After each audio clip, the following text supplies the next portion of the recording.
These are our investigators. We tell them we go to their church if they go to ours. Is this your church or is this our church? This is yours. We are about to see the show. So excited! Jared's all dressed up for the occasion. Yes. Double tag. He already got chastised once. So far, so good. Turn it off like a light switch.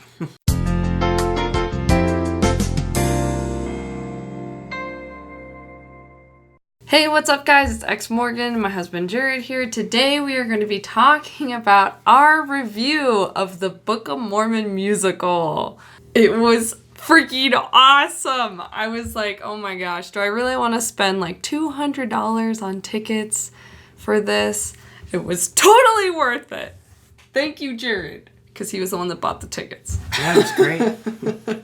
Just so you guys know, if you haven't seen the musical already and you don't want any spoilers, don't watch this video because we are going to be talking all about it. So We're going to spoil the fetchin' shiz out of this. We are going to spoil the fetchin' shiz out of this, just so you know.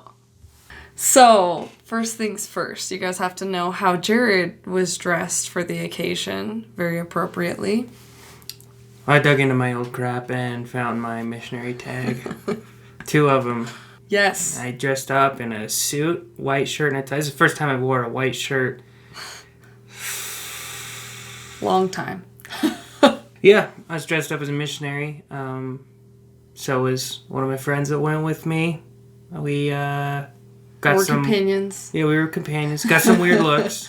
Okay, wait, we get there, we park in the garage, right? We go to the elevator, and so we went with 2 of our friends. It was them and us in the elevator. Jared and his companion are next to each other in the elevator, and then there's this other lady who got in the elevator with us, and she's just looking at them. She was like, she's like, are you guys actual missionaries? You gotta understand that our friend, Jared's companion for the day, has very long hair. and a beard. So. Yeah, and a nice beard. So she's like, are you guys real missionaries? And immediately I was like, nope. So I cleared that up real fast. I kept telling people yes when they would ask. That's hilarious. I did not hear you do that. One guy, when we were standing in line to get beer, was like, are you guys legit ex-mormons? I was like, no, we're here to save you. Oh no. Oh my gosh. Wow, he sounds like that's a commodity, but this is in Salt Lake. Are you guys real I've never seen one before in real life. Maybe he wasn't from Salt Lake. Who knows? It is odd thinking about who would go to this kind of thing in Salt Lake.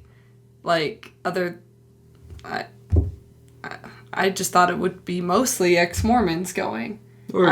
Everyone around Salt Lake knows about Mormons, so, you know, they probably like to go and blow off some steam there or something. I was wondering if there was any Mormons there, honestly, because I was trying to decide the whole show, like, if this would ever have been something I would have enjoyed as a Mormon. And I don't know. I'm too far gone, I think, to be unbiased. But it was just so good, and it was so funny. I would have liked it, because I just love South Park. I think anything Trey Parker and Matt Stone touch is gold. Oh, man, they pull no punches, though. Like, some of their jokes, like, they just hit you right in your kidney, and you're, like, throwing up. Like when Joseph Smith rubbed his fuck frog on Brigham Young's clit face. Yes, like and that. cure his AIDS. Yeah, jokes like that. Yes. I feel like less than the stuff that was making fun of Mormonism. I as a Mormon, I would have been more offended at the crude humor than anything. Like that part of the musical, and they all come out with their big... The giant, like, 18-inch dildos strapped on. Yes. Oh my god. So, overall, the musical was hilarious. The songs, oh my gosh, like, are so well written. And the music was actually really beautiful, too. Yeah. So an overview for those who haven't seen the musical, because I had no idea really what it was going to be about. There's kind of two main characters. It's Elder Price and Elder Cunningham.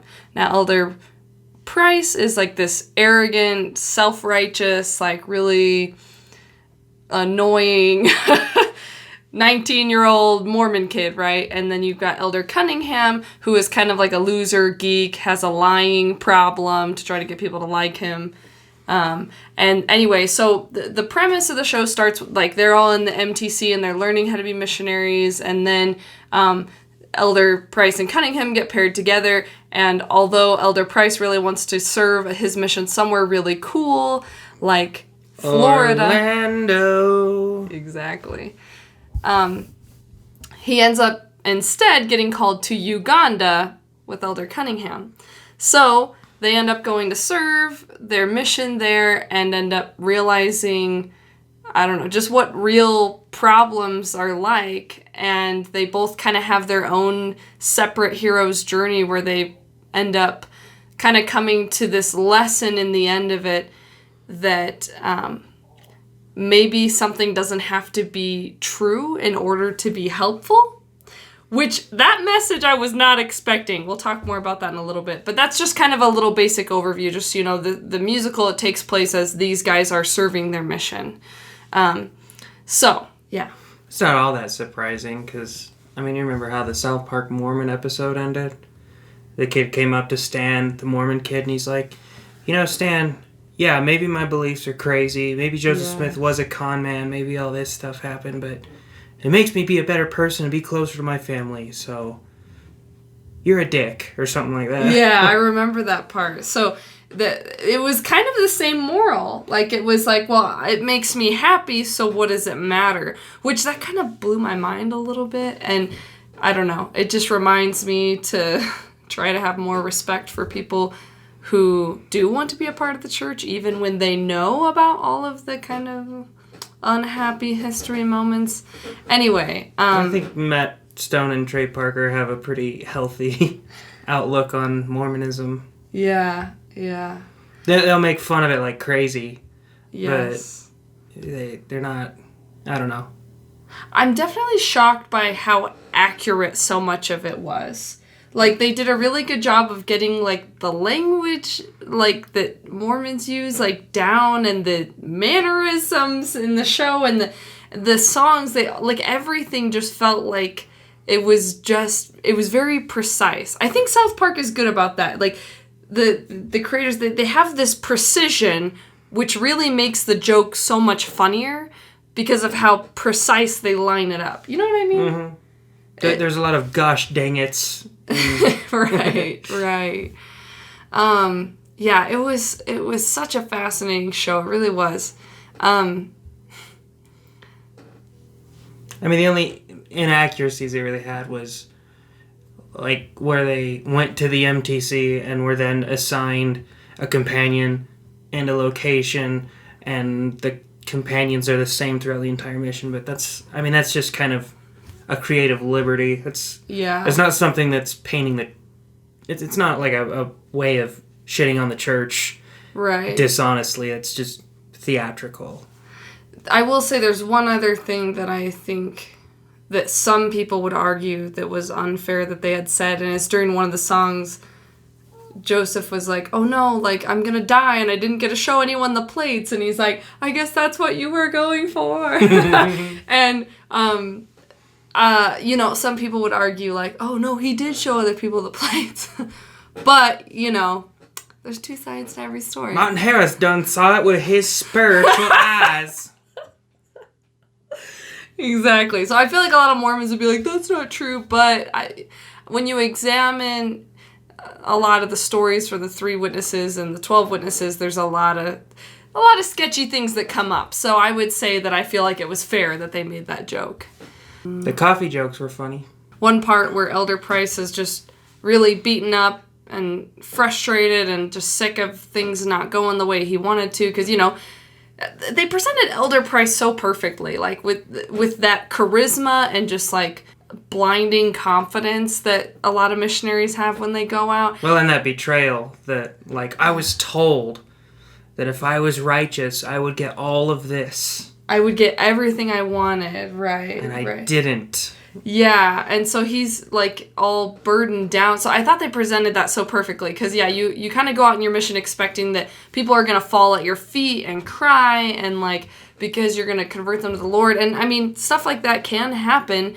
But a lot of times it's not that magnificent. Yeah. You know? Yeah. But getting to the coffee joke was they caught him on a coffee bender. Yeah, so he was sitting at this coffee bar. Yeah, and like just like stumbling around, slurring because he had drank coffee. And anyway, and it was just funny because it was like he reached his breaking point, and so he had to sin. The coffee jokes might have been my favorite because of just how funny it is. Well, they kind of come out of nowhere. You don't expect them. Like during the Spooky Mormon Hell Dream song. So there's this song where it's, again, Elder Price is at his kind of breaking down moment because things are not going the way he wants to. And he has this dream that he's, like, in hell, right? And the song is called Spooky Mormon Hell Dream. They got all this thing that a Mormon would expect to be in hell, like Nazis and atheists having gay sex. Yes. And then out of nowhere, two giant people dressed as Starbucks cups come dancing out.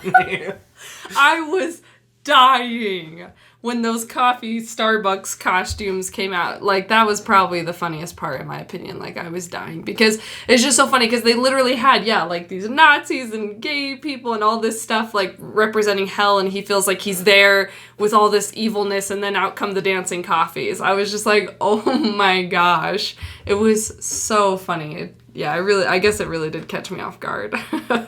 Turn It Off was probably one of my favorite songs.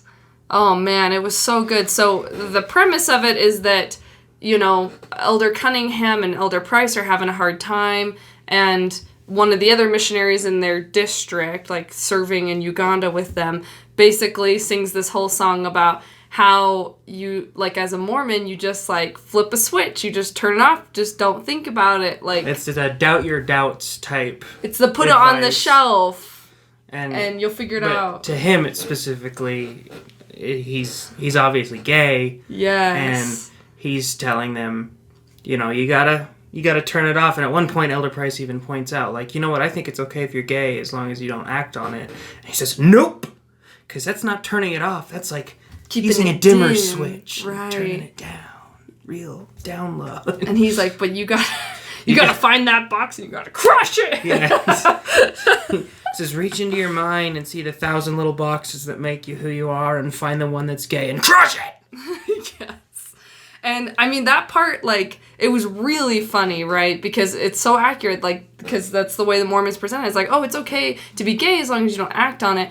But, like, for him to say that, he's like, no, you gotta crush it. You can't just keep it low and dim. Like, you gotta turn it off. It made me feel because of how unhealthy that is and how true it is in the Mormon society a lot of times. They're kind of pretty accurately representing, like, the difference.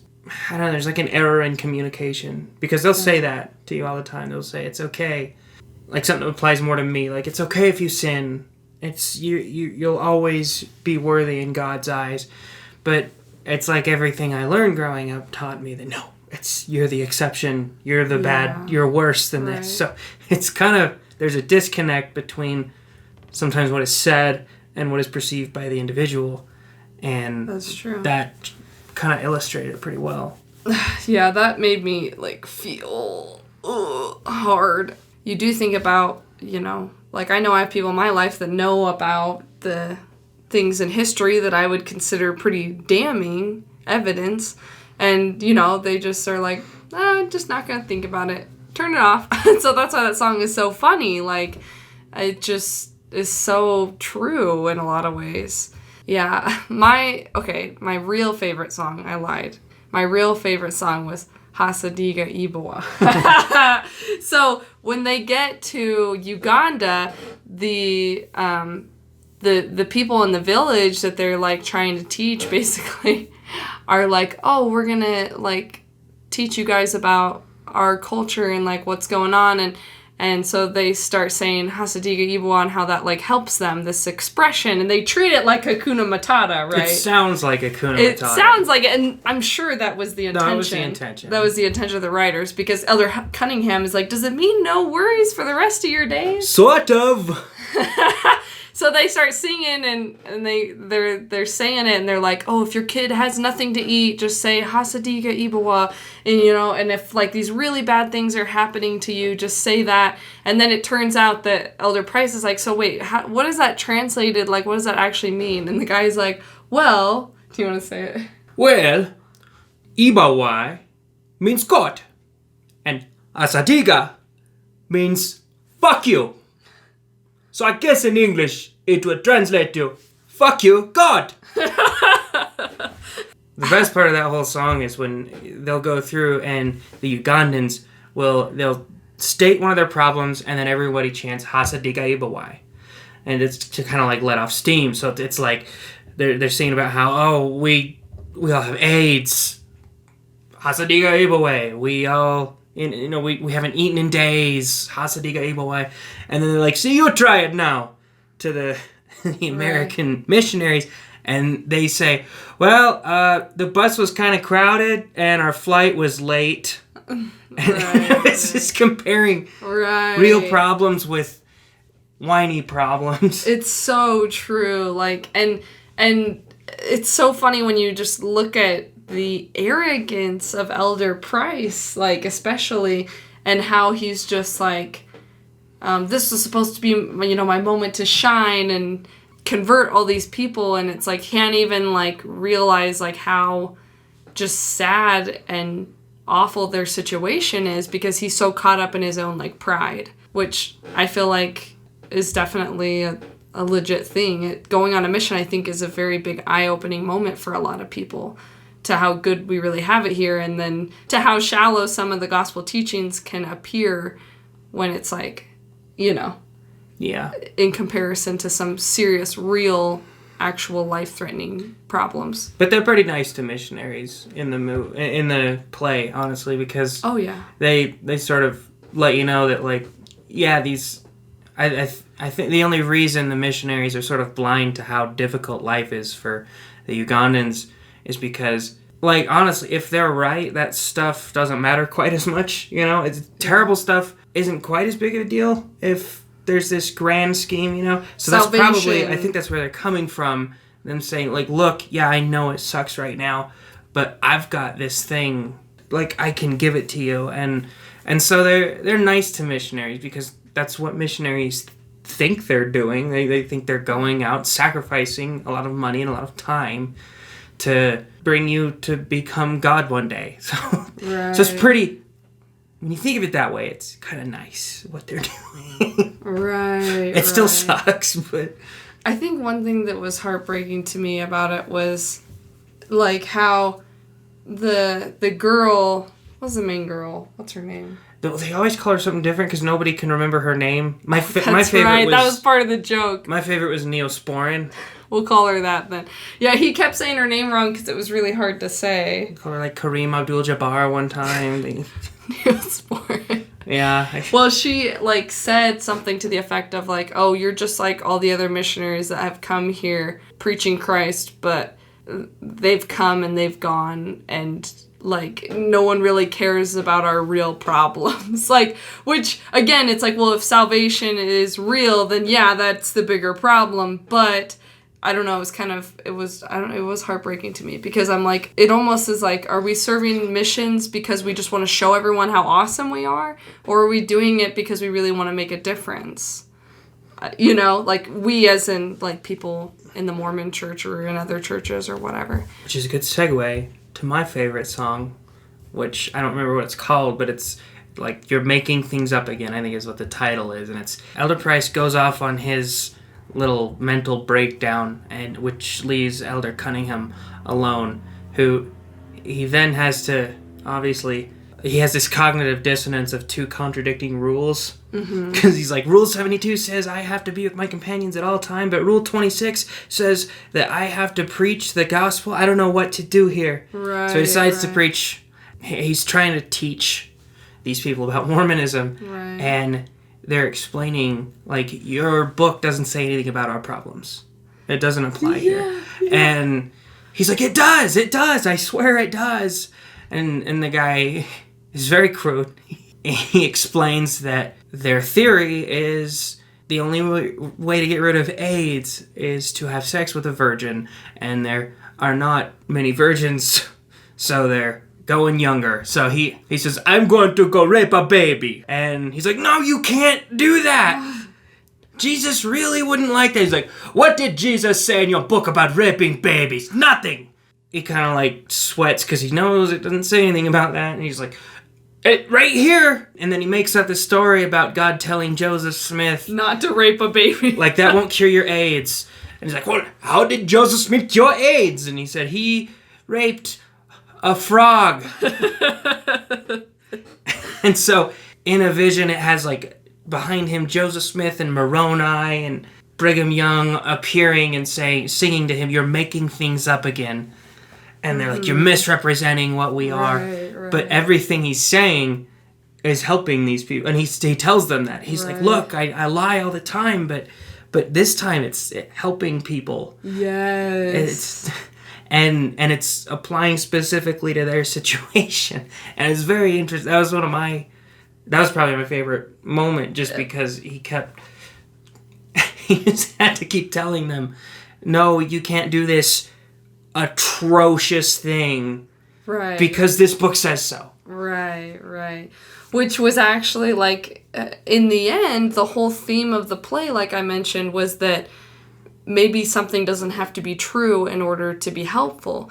Because when basically the mission president finds out that Arnold has been lying to everyone in order to get them to convert, because they've been all converting on the premise of all these fake stories that Arnold's Elder Cunningham had been sharing. The village puts on, like, when the mission president comes to visit, the village is like, oh, we have a surprise for you. We're going to put on, like, the history of Mormonism.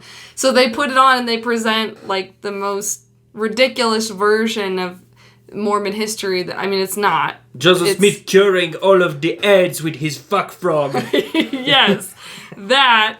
And and that part was probably the part that in my mind would be most offensive. And it's not even, like, offensive, like, again, specifically to Mormonism, as much as it's just very crude. But in the end, the mission president is telling them, like, oh, we're closing down this area. You guys have ruined church for these people. Like we're leaving, basically. Like, we're not doing missionary work here anymore. And in the end, Elder Price is the one who recognizes, wait a second, like, maybe this stuff Elder Cunningham was telling them wasn't true, but it's helped them. It's made them better people. And it's helped their village. And so they end up basically saying, like, instead of being sent home or whatever, they say, you know, why don't we just stay here and keep helping these people? And it was just the craziest ending to the show, because I guess I just wasn't expecting that, because all of a sudden you get this moral out of it of maybe things don't have to be true to be helpful, and like, it just, like, I was not expecting the show to have a weirdly uplifting moral for being satire. You know what I mean? Yeah, well, it brings it kind of full circle, because the very first song is called The Book of Mormon, and it's a bunch of American missionaries ringing doorbells, showing them the Book of Mormon. The very last song is called The Book of Arnold, and it's a bunch of Ugandan missionaries ringing doorbells and presenting the Book of Arnold that teaches you problems that specifically face Uganda. Right, it's so funny. It totally came full circle with that. Yeah, it was such a good show. Like, I just super recommend it, because I was super impressed by how entertaining and absolutely fun it was. And then at the same time, like, it makes you feel like that moment where Neosporin.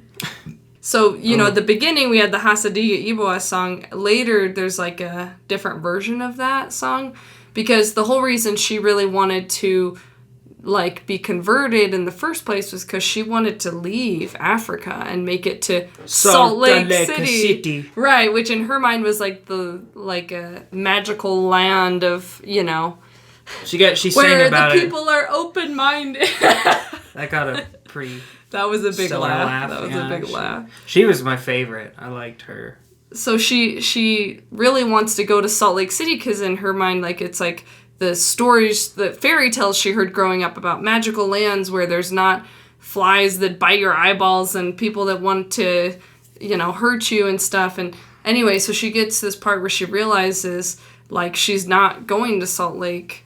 Like, just because she joined this church doesn't mean they're going to somehow get her to Salt Lake. And when she realizes that, she has this, like, total breakdown. And because she was, like, putting all of her hope in this so she could get out of this terrible situation in Uganda. And so she, like, has this moment where she's, like, Hasadiga Ebola, and, like, yelling that to God. And I was just, like, tearing up. Because the song is very funny, Hasadiga Ebola. Right, it then is. she brings it back and she's, like, crying and she says right. it. And it's like you just see her pain is so real and you're just like, ah! Like, I didn't expect the play to make me feel that way, like, to feel that strongly about. But, I mean, it's like, seriously, like, we have moments in life like that where you just want to be like, F you, God, like, this is not fair. Like, and especially in moments like that where she, like, got her hopes up. So, anyway, that just, like, such a good show. So there's a song called I Believe, and that it's Elder Price singing it, right? And that's the most well-known. Song. And it's funny because apparently I've heard there's a lot of Mormons that really like that song because they're like, oh, it just makes me feel the spirit. And I'm just like, if you really listen to the lyrics, like, it's very satirical. Well, they'll say it, like, I remember when it came out, and people in high school, they're all like, yeah, I know they were really knocking on us, but I felt the spirit while he was singing, I believe. I mean, like, because that song has, like, lyrics like, I believe that in 1978 God changed his mind about black people. And it's like... I believe that the Garden of Eden is in Jackson County, Missouri. Yeah, stuff like that. And it's like, anyway, it's a beautiful song, so that's probably why it makes them feel the spirit. Mormons are very attuned to spiritual feelings from music. So, anyway, but... There was one part in that song where he says, and I believe that Russell Nelson is the Lord's prophet today, and the audience started booing. when he said Nelson, they were booing, and I was just like, oh my gosh, like, these people. It was so funny. I was not expecting that. It was a fun crowd. Oh, during intermission, Jared and his companion got beers. We had to go get beers because we're dressed up as missionaries. I know. And then they actually ran into Sean Escobar from... Yeah, he was right in front of us. Everyone was asking us if we were like, wait, are you guys ex-Mormons or whatever? But he just laughed when he saw us. And yeah. And I thought I recognized him. I was like, what's your name? He's like, Sean. I was like, Escobar? Yeah. I was like, oh, I saw part of your interview. And he's like, cool. We went and got beers and got a picture. I really, really hope that the staff member that we asked to take a picture of us wasn't Mormon, because that would have... Oh, man. I would feel kind of bad about that. Yeah. The staff must have been upset. Like, so if you think about it, so we were at the Eccles Theater, right? Which a lot of the staff there, I imagine, is Mormon. So I wonder if they were pretty upset about the Book of Mormon musical being shot there. Well, one of them was upset with me because I was wearing my name tag. Oh, yeah, we didn't say about that. He was one of the guys that was doing security. Doing the metal detector. And he comes up, he's like, are you an elder? And I was like, nope. He's like, so you used to be an elder? I was like, yeah. He's like, you're not supposed to be wearing that if you're not an elder anymore. And I was like, I don't know what to tell you, man. I'm gonna wear it. Did you really say that to him? Or did no, that's what I said. Oh my God. You were like, fight me. I wasn't gonna fight him because, I felt a little bad because he's coming to work to watch his entire belief system just get shat on all night. That's gotta suck. I feel like I would have been very upset if I should have bought him a beer. You should have, out of solidarity. So, you guys like the show? Do you want us to sing? The Book of Mormon. Orlando.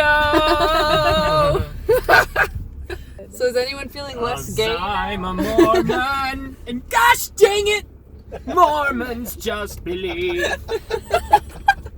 Jared, what's your favorite part? Probably where they were singing about AIDS. Jared, why would you say that? So the whole thing.